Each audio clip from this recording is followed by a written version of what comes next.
Di like, di komen, di share sebanyak-banyaknya. Ikuti keseruan aku hari ini Mama Mananjur.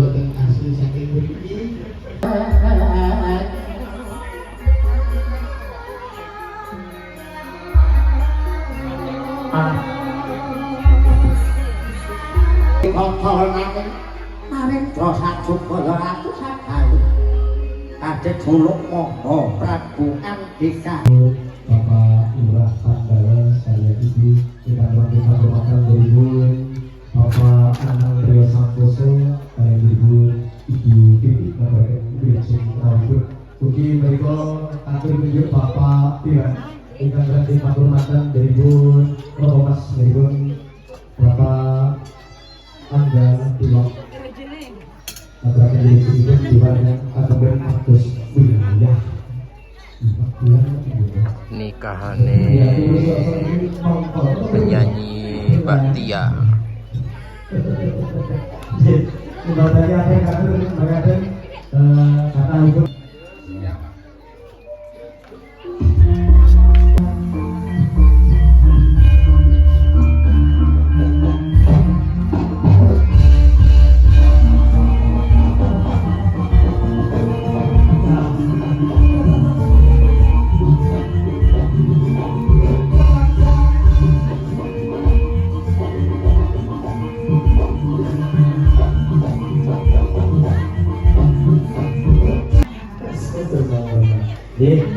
Niki kan nikah bersama toh. Jadi Katari ini. Dari kemarin ya kemarin itu.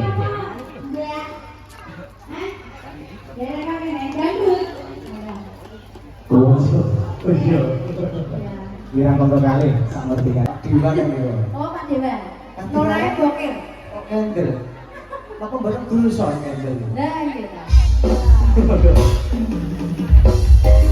Ya, kira pengen kontrol kali. Kemarin kita tadi ada. Ya.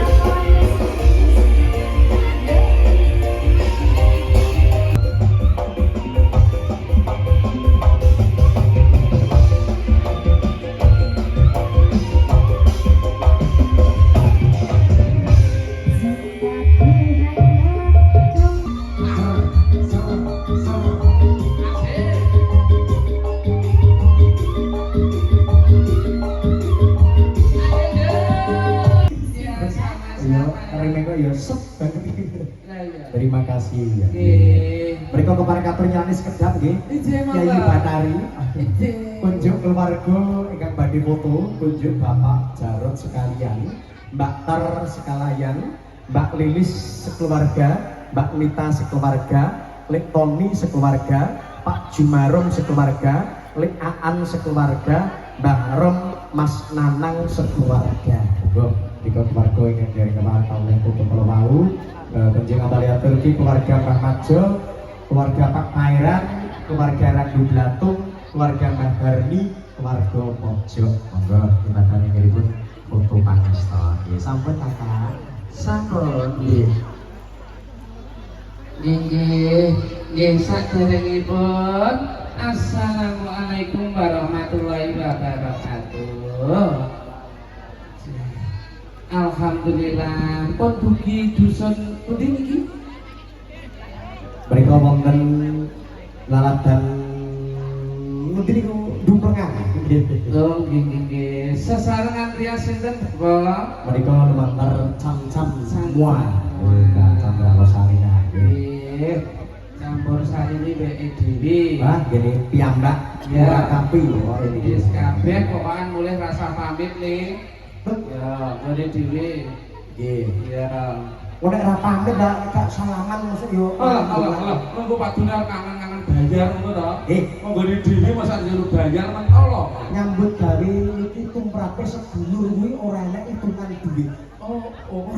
Enek ya Mas. Heeh, hitungane iki transfer. Malah transfer. Nggih, ada ucapan yang mau dihaturkan kepada mempelai berdua, Kakak. Ya, ucapan mempelai berdua mudah-mudahan menjadi keluarga yang sakinah mawaddah warahmah. Amin ya rabbal alamin. Aja pegatan dan meteng. Wis. Oh ya singkat padat. Lho, aku wis ngono kuwi wae. Mantene kakung gagah Mas Dika manten putrinya nggih cantik Sulesti Warni Fathia. Keduanya sangat anggun sekali dirias rekan dari Camcan Mua. Jadi sing ngguyub nggih bolo-bolo seni, bola-bola seni biasa. Nggih, Mbak atur keluarga kek kersanipun foto pangeston. Nggih, monggo sing dereng foto kula aturi foto. Nggih, menika Mbak Dani. Anggenipun Hadlar menika Kakak. Nggih. Bingahipun saking Sohibul Hajat menika nyembadani wonten irah-irahan ketapur. Ketapuk gitu. Ketoprak. Nah, Ketapuk iki kok iki. ketoprak Nah, ketapuk gaya baru gaya baru. Depok Seni Japanese. Wow. Iki Wow. nyembadani kersanipun dipun sembadani mereka awit kalenggane Kang Minulya. Ngati cek Ya, nggih. sahabat awis niki keluarga mobilé Haji Kemokdalipun ing laladan kadang-kadang abdi dalem karawitan Lunanar Digital Jaya dipun keparengan Bromo. Mangga. Terus. Mangga kula aturi foto.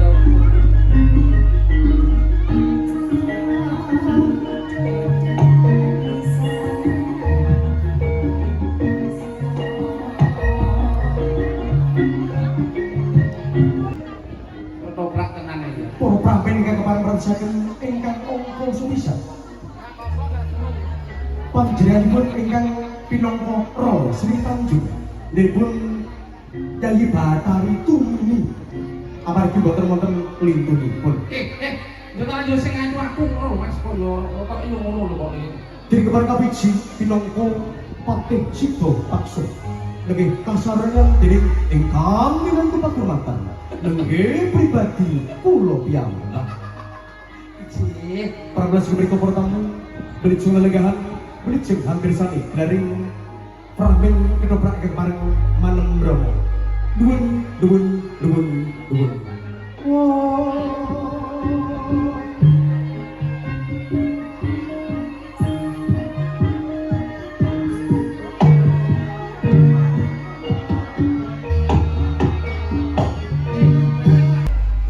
Sajak perjak ganter sawung padha kaklurukan mendraku ana ing naladan netepi darmaning marang Gusti Kurya. Sak perangan kok aku rumangsa kangen karo bojoku. Apa tak parani dhisik ya? Upama aku marani bojoku ngono piye, Cok? Kicok? Siap ya, Cok? Nah, waktu dinokani prayoga iki aku kudu mulih ana ing kepatihan. Ter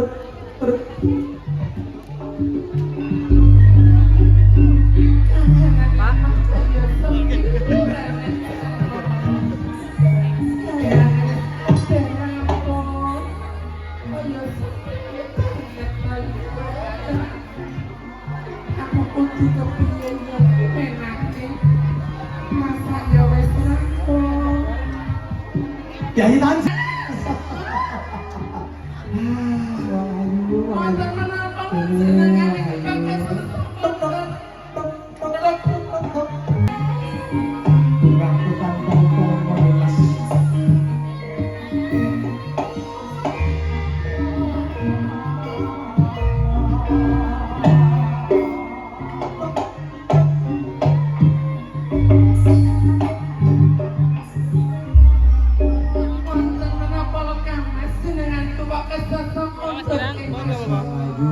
Saudakara pun kakang rapanggih kawan siramu. Pasuryanmu mencorong Yai. Tejamu katong wis kaya manol ngono ya. Lho, manol. Bojone kok gimana? kaya wong ayu kang ora ana tetandinge, Mas. Udakara Ulung windu lawasipun Kakang Mindro ana ing tanah kene awit mundi dawuh saking siwun Sela Hadikrama. Yen to lawan siramu wae mupadi wahyune katentreman ngono lho Yayi. Peang apa kabar? Kabar baik. Ketoprak bahasa Indonesia. Oh iya, anu ya. Goyang modern wae. Oh, nggih. Tegese Pangertosipun ingkang niki sae-sae kemawon Kang. peang yo selamat. Alhamdulillah selamat Kang. Dot awak mingkai swara apa? Suwara kodhok. Yayi, Dalam bungaku tanpa upomo kalenggahan Kang Winaya iki iso pinanggih lawan siramu. Raos kapan jroning manahku tak angen-angen rina kelawan wengi ya mung pengen pinanggih lawan siramu. semanten ugi kula ngoten lho Kang Mas. Kula niku saes kang jenengan. Kang Mas. Wis tunggu mongso. Nggih. Saking kangen lho. Kene. Aku Mindro ana ing kepatihan lah kok iki nyarusiku ali-alimu ya tambah ya. Sing mukokne iki sapa? Nggih jenengan niku lho Kang Mas. Mosok Nggih ngatos lho Kang Mas. miwonengen. Bayu zaman semono wis sampe jam bareng ya. Niki sing nombah kenging jenengan mila jenengan niku kesokan to Kang Mas. Iya. Bungaku tanpa upama Yayi. Nanging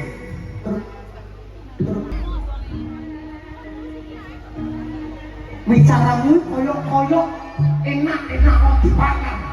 Lho pripun to Kang Mas? Luluh lebur batinku ning asine kowe kuwi racun. Wonten menapa lan jenengan niku Kang Mas? Weruh ora? Begitu nggih Kang jenengan niku Halus bicaramu. wonten menapa lho Kang Mas? Koyok-koyok prasetyo marang aku. Nanging kok tanya aku lho? Apa lho Kang Mas? Bukti lan nyatane. Apa ora ngerti nek jaman saiki iki jaman modern. Apa-apa iki iso didelok lewat gadget, live streaming. Wonten menapa Ketoke kowe ning omah kangen-kangen aku. Nanging asli tumindakmu sedeng. Kowe tumindak sakit. Sakang kowe. Nistone wong wedok. kula niku tresna kaliyan jenengan saestu. Tresno opo? Wonten pawangan tiyang kecil. Mbok darane aku ora weruh apa sing mbok lakoni, ya? Saestu Kang Mas. Aduh saka barang aku mrebeki marang sliramu ning nyatane kowe nglarani atiku. Tanjung. Kowe wanita sing nista Tanjung. Luwe. Kang maton kok piye luwe? Mosok mripate siber lho. Tanjung. Kula teng mriki. Aku nunggu dulu. Kok bisa betul? Syukur iso metu syukur. Tanjung. Kula Rasa bangka Tanjung.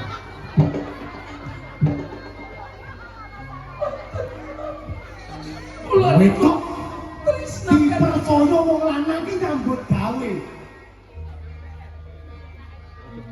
Ditotoni nyawa ditetesi rudira. Namung kok koyo makan wae. Kowe ora ngerti lagi. kula niku tresna kaliyan jenengan saestu boten wonten pawangan tiyang kecil jenengan. Kayak limang. Orang ngerti. Dan aku ini wong silat. Rumang sama.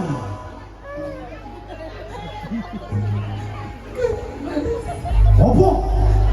Kula niku tresna kaliyan jenengan saestu. Nek tresno ki ora sedeng ngono kuwi, Juk. Boten wonten pawangan tiyang kecil jenengan saestu. Nangis lagi apa? Resto. Ora ngerti ki opo. Ora apa-apa kowe.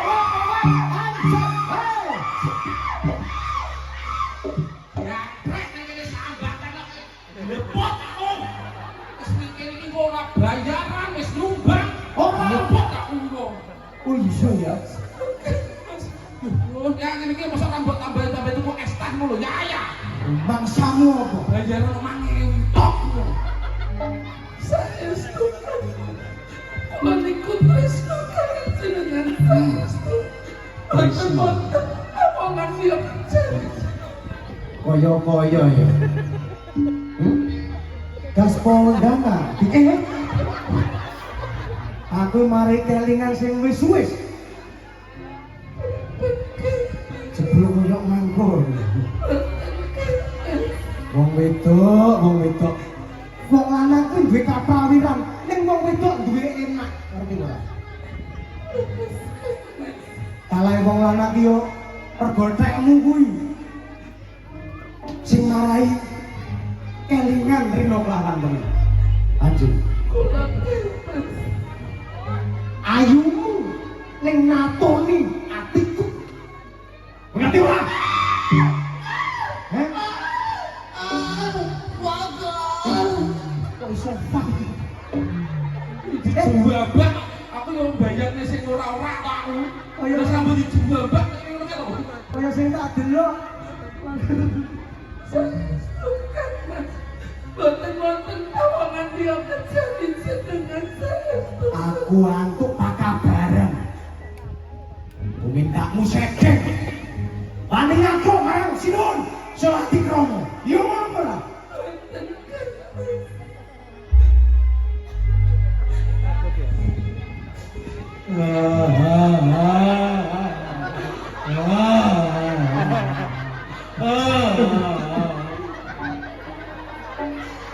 kaya mau coba nangis ora iso tuprapen wong lanang wis disepelek kowe ana pangucap apa coba Mas, aja api-api. Wes sok ben nek mau nanggap ning kene gak iso mesti awake dhewe iki. Aja api-api. Mas, kula niku saestu kula tresno kalian jenengan. Boten-boten omongan dia kecil dengan mas. kowe bakal tak percaya ngerti ora cinta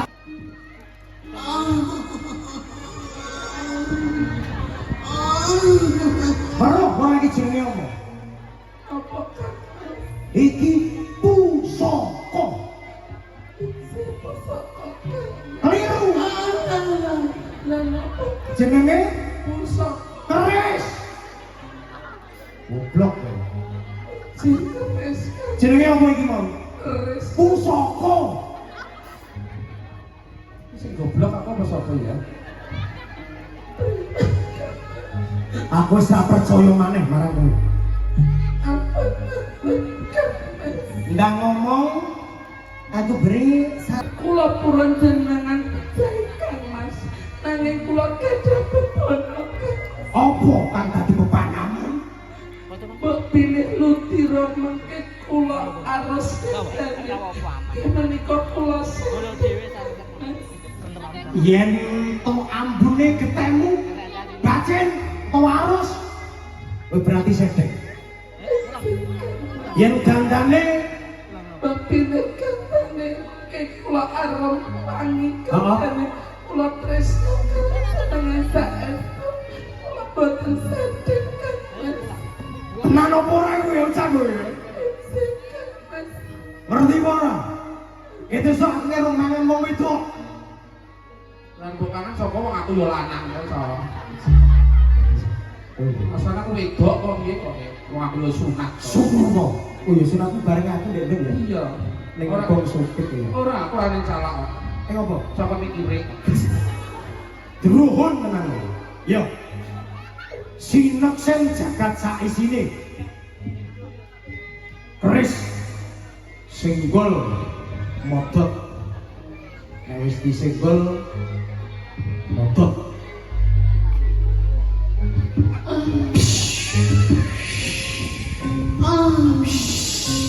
Urung Dan keris sik ngene udah tenan.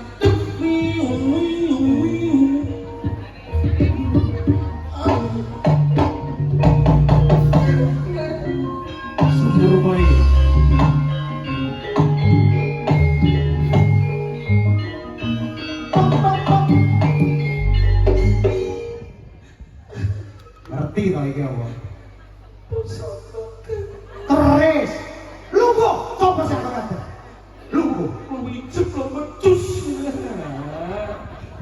sambatan. Bawa dia belum? Loh. Aku jaluk sampah.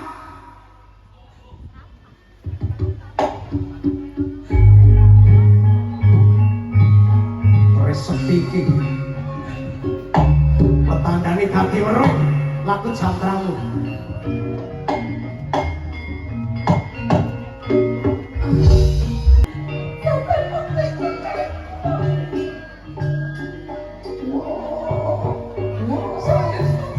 Ini sakral. As. Bagi lantaran patimu. Ya kaya mangkono kita mati dari awal. Iya.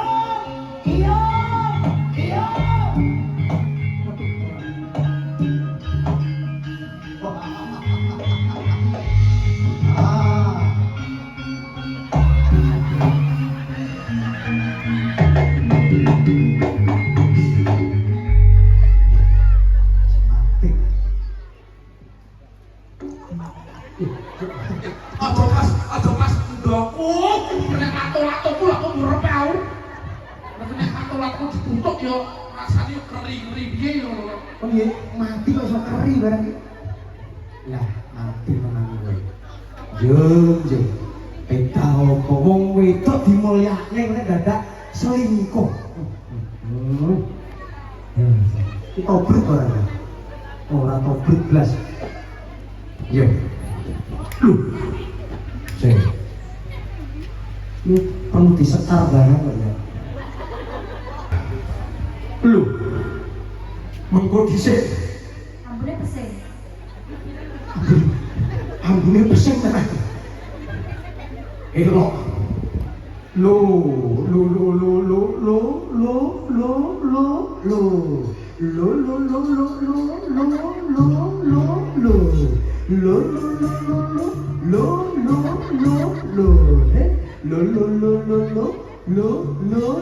Mati. Waduh. Lambune ngene. Lagi wae kok rasane. Aja. Aku senyumpo. Aku senyumpo. Aku bodoh dhewe. Bentek lo. Bentek. Aduh pengen. Ambil kosong sih. Jangkrik. Sing kene iki sambatan di Pulau Soro. Engko wis nyumbang. Ora nyumbang paling tiyang wis gawe status. Ya Allah tuh mini lu bangetan. Wong ora nyumbang. Tak tempelne ngono kok aku sok birai. Iya jadi normal ora. Ora birai. Niki wau pramen Sri Tanjung.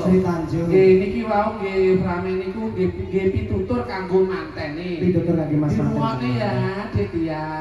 Mas Dika, pitutur kanggo manten iki dirungokne kakak ya. Aja sok gampang percaya omongane kanca utawa tangga nek rongane buktine. Nah, kuwi betul. bisa merusak rumah tangga, hancure rumah tangga. Betul. Heeh.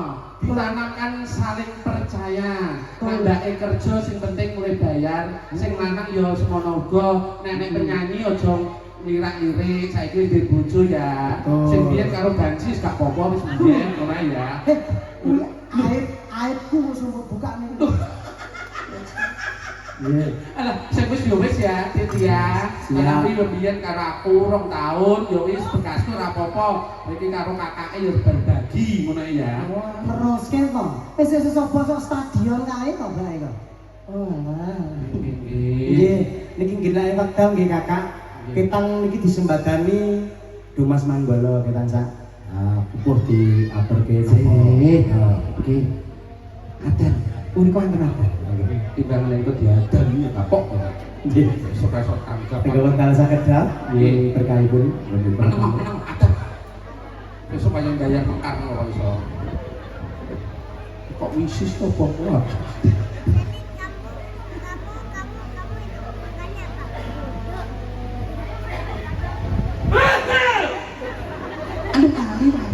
Dermawan iki itu masih kali manggolane kali. Anggolo loro maju nih. Iya. Iki kan gak jilbaban kudu joget. Lah wong lanang kok mau jilbaban.